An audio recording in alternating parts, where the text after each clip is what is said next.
देखो इस चीज़ को समझो। वीक 3 पे अगर हम ये वाली इमेज देखें तो हमें अकॉर्डिंग टू बायोलॉजिकल या फिर जो है ना जो हम फिजियोलॉजिकली चेंजिंग और साइकिल के बारे में पढ़ते हैं, तो इसमें क्या है, एम्ब्रियो 3 हफ्तों पे भी मौजूद है। 3 हफ्ते से क्या मुराद हो गया कि 7-7 14 दिन और 21 दिन। 21 दिन में इतना ज़्यादा प्रोसेस आगे बढ़ जाता है कि ब्लास्टोसिस्ट इम्प्लांट हो गया यूट्रस की।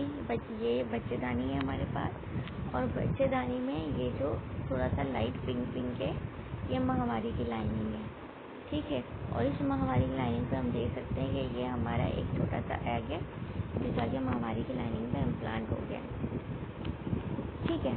3 हफ्तों पे ये सारा प्रोसेस हो गया, लेकिन 3 हफ्ते की तो प्रेगनेंसी हमें नजर ही नहीं आती।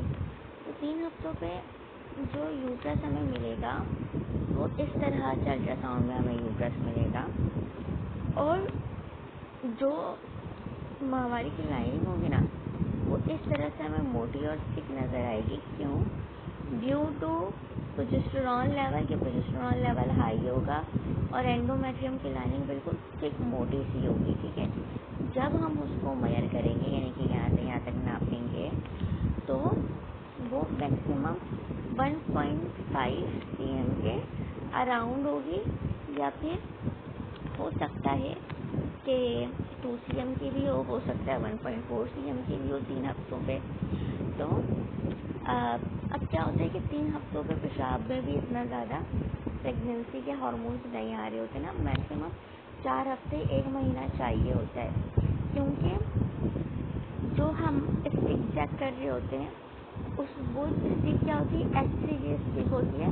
यानी कि जैसे ही कोई एग फर्टिलाइज होता है, यानी कि जो एग इम्प्लांट हुआ यूट्रस में जाकर, तो जैसे ही जब एग यूट्रस में जाके इम्प्लांट होता है, तो इम्प्लांटेशन के फ़ौरन बाद क्या होता है, जो अंडा होता है ना, फर्टिलाइज एग जो होता है, वो क्या करता है, प्लासेंटा बनाने की तैयारी करता है।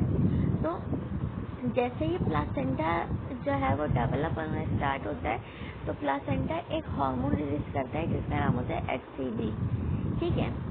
जैसे ही वो हार्मोन रिलीज होता है तो वो हार्मोन हमारे पेशाब में भी आने लगता है। तो जब भी हम स्टिक टेस्ट करते हैं तो हमें पेशाब में जो पॉजिटिव मिल रहा होता है ना, डबल लाइनिंग डार्क लाइनिंग मिल रही होती है, वो HCG हार्मोन की वजह से मिल रही है, क्योंकि प्लासेंटा वो हार्मोन रिलीज कर रहा है। अब 3 हफ्तों पे प्लासेंटा इतना अच्छा डेवलप हुआ नहीं होता है, ठीक है। 4 हफ्तों के बाद धीरे धीरे प्लासेंटा थोड़ा थोड़ा करके डेवलप होना स्टार्ट होता है, उसमें जो हार्मोन्स रिलीज हो रहे होते हैं जो कि प्लासेंटा की नशोनुमा के लिए ज़रूरी होते हैं, ठीक है, और फीटस के एम्ब्रियो के लिए भी। तो 4 हफ्तों के बाद, और वैसे भी ज़्यादातर लोग जब फर्स्ट पीरियड मिसिंग होते हैं उसके बाद ही अपना PD टेस्ट करते हैं। लेकिन ऐसे लोग जिनको जल्दी कंसीव करना है, या उनको पता है कि नहीं भाई मैं कंसीव कर लूँगी इस महीने, ठीक है, या ऐसे नॉन मैरिड लड़कियां होती हैं या जो भी, तो वो उन लोगों को ये वो होता है कि नहीं भाई चेक करके देखें। तो बिल्कुल ही स्टार्टिंग में पॉजिटिव नहीं आता। पॉजिटिव आने के लिए भी आपको कम से कम 4 से 5 हफ्ते चाहिए, जिसमें क्या हो, प्लासेंटा डेवलप हो, तो फिर वो सारी चीज़ें क्या हो, पेशाब में हार्मोन, ठीक है, और टेस्ट पॉजिटिव आए। तो 3 हफ्तों पे चीज़ें बन चुकी हैं, लेकिन अकॉर्डिंग टू अल्ट्रासाउंड हमें कुछ नज़र नहीं आएगा। सिर्फ माहवारी की जो लाइनिंग है वो बहुत ज़्यादा मोटी और थिक हुई होगी, ठीक है। क्यों? क्योंकि ये एग जाके उसमें इम्प्लांट तो हो गया होगा, लेकिन वो इतना ज़्यादा छोटा एग है कि हमें उस दौरान नज़र नहीं आएगा। हमें देखने के लिए मैक्सिमम 5 वीक्स चाहिए, ठीक है। 5 हफ्तों में कहाँ ये 3 हफ्ते का इतना छोटा सा, और 5 हफ्तों पे देखो कितना बड़ा हो गया।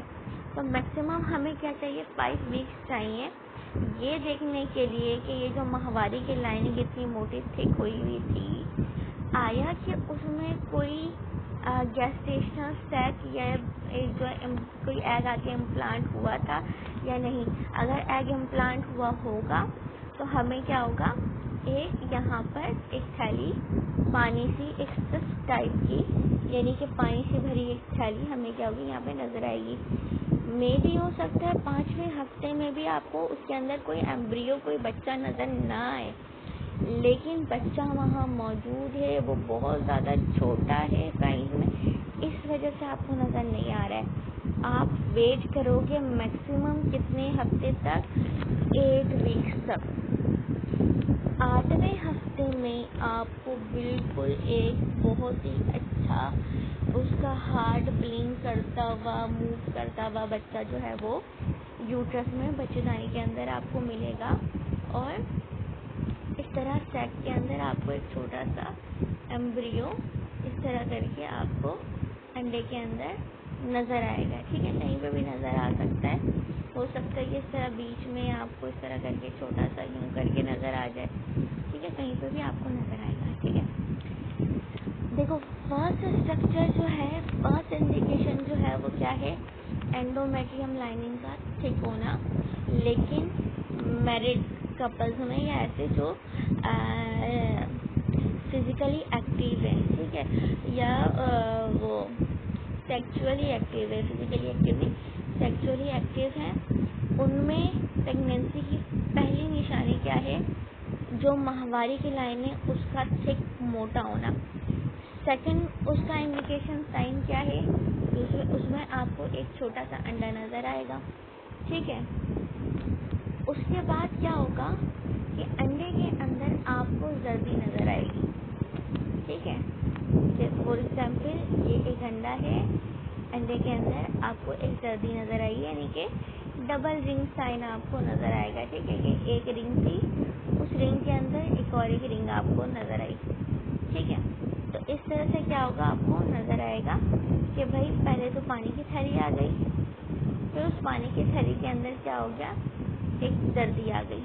ठीक है, इसी जर्दी में से हमें पता है कि जर्दी के ऊपर ही बीच में जो 3 लेयर्स ऑफ जर्म सेल्स थे, वहाँ से एम्ब्रियो क्या हो रहा था, बन रहा था। तो इसी जर्दी की थैली के ऊपर आपको इस तरह से एक एम्ब्रियो यूं करके नज़र आएगा। तो ये ना डायमंड रिंग शेप जो है वो एक साइन आपको देगा कि आपको इस तरह से लगेगा कि ये जर्दी है और जर्दी के ऊपर एक डायमंड रिंग टाइप की, यानी कि डायमंड टाइप का कुछ है, और उसके अराउंड उसके पानी की थैली। ठीक है, तो इस तरह का साइन मिलेगा। पहला साइन माहवारी की लाइनिंग का थिक मोटा होना, दूसरा साइन बच्चे की पानी की थैली मिलना, तीसरा साइन उस पानी की थैली के अंदर जर्दी मिलना, और चौथा साइन उस जर्दी के ऊपर, ये जो है वो जर्दी है, ये उसके पानी की थैली है, इस जर्दी के ऊपर छोटा सा आपको नन्हा सा डायमंड रिंग शेप कोई स्ट्रक्चर नज़र आना है, जो कि ये क्या होगा, आपका नन्हा सा एम्ब्रियो। धीरे धीरे ये जो एम्ब्रियो होगा ये क्या करेगा, जो उसकी यॉर्क सैक जर्दी की थैली होगी वहाँ से न्यूट्रिशंस वगैरह लेगा और एनर्जी लेके आपको डेवलप करेगा अपने आप को। जैसे जैसे यहाँ से जर्दी से वो अपने आप को एनर्जी और प्रोटीन जो भी चीज़ें होती हैं, मटेरियल उसके अंदर जर्दी की थैली में, वहाँ से लेके अपने आप को डेवलप करेगा, जर्दी की थैली सूख जाएगी और फीटस बड़ा हो जाएगा। तो फिर थर्ड स्ट्रक्चर में क्या, आपको सिर्फ बच्चे के पानी की थैली मिलेगी और उस थैली के अंदर सिर्फ आपको बच्चा मिलेगा, जर्दी नहीं मिलेगी। यानी कि 8वें हफ्ते पे आपको जर्दी नहीं मिलेगी। ये देख सकते हो, ये यॉर्क सैक जो जर्दी थी वो सूख के कैसे छोटी हो गई है, और अब सिर्फ आपको क्या नज़र आ रहा है, बच्चे की पानी की थैली और यहाँ पर बच्चा, कोई जर्दी वर्दी नज़र नहीं आ रही है। ठीक है, तो ये हमारे क्या अल्ट्रासाउंड के नॉर्मल स्ट्रक्चर्स और फाइंडिंग्स हैं, जो कि हम बायोलॉजिकली तौर पर अगर हम देखें तो इस तरह की इमेज होती है, और अल्ट्रासाउंड में देखें तो इस तरह का जो मैंने बच्चेदानी बनाया और ये माहवारी की लाइन और चीज़ें बनाई वो इस तरह से होती हैं। साथ ही साथ मैं दूसरी इमेज भी शेयर करती हूँ।